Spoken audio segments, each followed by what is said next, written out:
Hi, Scorpio. Oh, that was really loud. Sorry. Hi, this is this is for Scorpio Sun, Moon, or Rising. And as always, welcome to my cross watchers. Cross watcher, you could be dealing with a Scorpio, and the message could actually be for you. So feel free to take it however it resonates with you and your situation. Oh my gosh, that's so perfect. Um, I might just take those. Okay. I haven't done that for anyone else's, so you just bear with me. Keep in mind that these are general and timeless readings, and welcome to my cross watchers. And if you guys are wanting to book a one-on-one reading, my website information is down below, but I still have a hold on those. And I'll let you know when I open them back up. And as always, just wanted to say thank you for liking, subscribing, and thank you for all the good karma donations, K Scorps. This was the first one I wanted to take because this is so perfect that this flipped out, because this is exactly what I was picking up on before the reading. So you guys will have to see if this feels accurate for you, whoever. I feel like there's some type of situation or relationship that you are like trying to judge right now. Not in a bad way. You're just trying to look at it from all angles, okay? And I think a lot of it is based around like these two things. That's why I wanted to grab both of these, because we have the shadow and the mystic.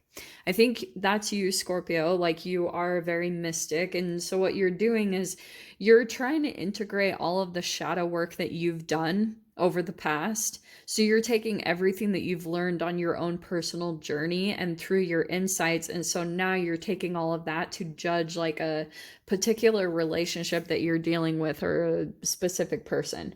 Because yeah, I think a lot of it is based off of you're not wanting to make certain mistakes from the past, so you're trying to look into like all angles. That's kind of what I keep getting with this. Okay. Oh man. Okay. So let's go ahead and dive into the cards. Usually I use these cards. I'll be using these in the extended, but these are the brand new Accurate AF Tarot. Okay. Well, it's not really brand new, but it is for me.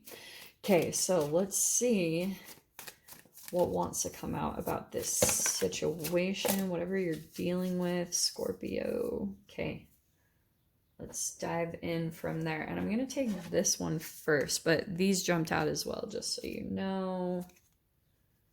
Well, this is interesting. Okay, so you have the King of Wands, the Fool card, and the Nine of Cups. I think that this is you. I feel like trying to start a new chapter in a new journey, and you've got all these wishes, right? And I think you know it's possible for you, okay? Because you've seen certain amounts of your manifestation come in through your process in the past. And I think also with the mystic, there's just a knowing that you have, that you know you can create something, that you know that you can create things from your emotions to almost like conjure up new beginnings and chapters for yourself. And with the King of Wands, you could be dealing with a fire sign, an Aries, Leo, Sag. I'm not totally getting that it is fire sign. It's just someone that like I think is a very passionate type of person, or is in a leadership role, because that can be the King of Wands. It's like a inspirational person. It's like a leader that is in your life. And so maybe that's the person that you're taking a look at in a certain way, because you could be feeling like there's similar connections that you have into that you have with them, or you feel like very passionate about this person or inspired by them in some way, shape, or form, or there's just something that lights up in you when you're around this particular person. But with the mystic, I think that you're trying to rely more on your other senses to really get a taste and a feel around this connection and where it could be at currently. Because I think you're also aware everyone has a shadow. You're aware of that. So now you're just trying to judge certain aspects of the connection, and maybe even trying to predict in a way how it would unfold, like how certain things would play out between the two of you. Because like I said, you've learned a lot from the past, so now you're like, all right, so let's take. But it's fascinating. I think that you're at a very different place with the Fool card. I think a part of your journey, you've learned a ton of things about who you are and who certain people are in your life and certain parts of your own shadow and how certain parts of yourself can attract other like things in other people, like the mirror. And so I think that you're a little bit cautious about that, like almost in a way being a bit perfectionist, like almost that you need to be at a specific place to attract someone in, or someone else needs to be at a particular place for you to allow them in. It's like really interesting. And I think it's because of the shadow, like whatever places that you've been burned in the past, you know, that's very typical. That's why a lot of the times you'll come in as the judge, kind of like, whoa, whoa, whoa, what is this connection? What is this situation? In your past position, there it is. There's the Justice card where maybe you were dealing with a Libra, but you got burned. It was almost like you allowed someone in your life. And so it's really prominent in your energy, that this experience, because I think there's still just a little bit of pain there. Not saying that's bad, like that could be a part of your shadow, but that's also a part of the wisdom, you know, that you're aware of certain relationships when there was a lack of balance or things like weren't fair and it wasn't even, and that's why it could have turned into a karmic lesson, because there was an imbalance, right? Yeah, so Six of Wands, this is really good. So it means that you're starting to come out of a really dark chapter where things were really hard. You're starting to become victorious over that. And I think that's where like you're starting to get glimpses that maybe you could actually manifest your dreams and bring them into fruition. And that's starting to conjure up some energy and emotions within you that's making you feel really good. So whenever you catch glimpses of that good feeling, you're like catching on to it. You're like, yeah, that's propelling you forward. That's also why, yeah, you could be entangling with someone that is at a similar energy to you, but this also might be inside of you, whether you know it or not, with the King of Wands, that you have this action, this drive, this passion to really do this thing. And so you could be attracting that in other people, like-minded people in that way.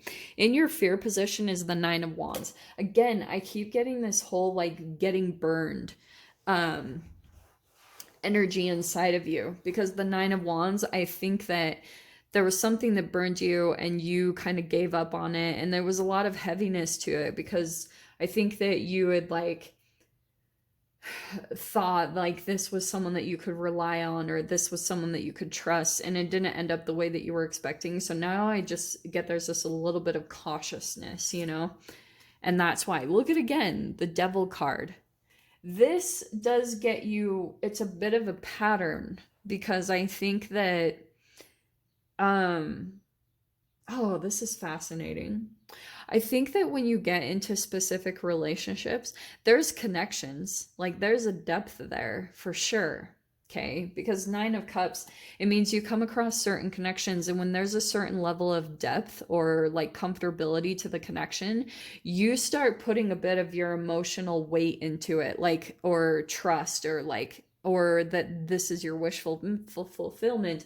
But there's certain things about your energy, like I said, that could be a bit off. Like there's almost a bit of a vulnerability about you that is becoming strengthened. And maybe that's through that King of Wands, that you're becoming really strong in another area of your life. And so as you're bringing that other area back up into balance in your own self, that's a part of your shadow coming out twice now.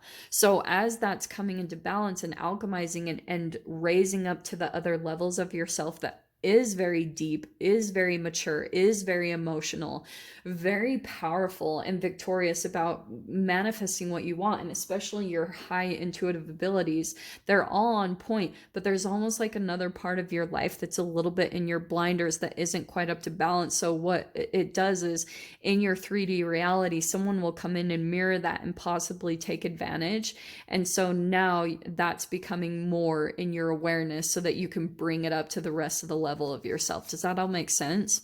So that's what I was talking about. The Moon card, it's almost like an illusion that there's like the thing this is to me, because the Moon card, that's subconscious mind, that's subconscious patterns and programming, and that can be passed down through parents. So but it's the way that you can try to pinpoint it, it's a bit challenging unless you have someone actually pointing it out to you, like a tarot reader or a psychologist or someone like that.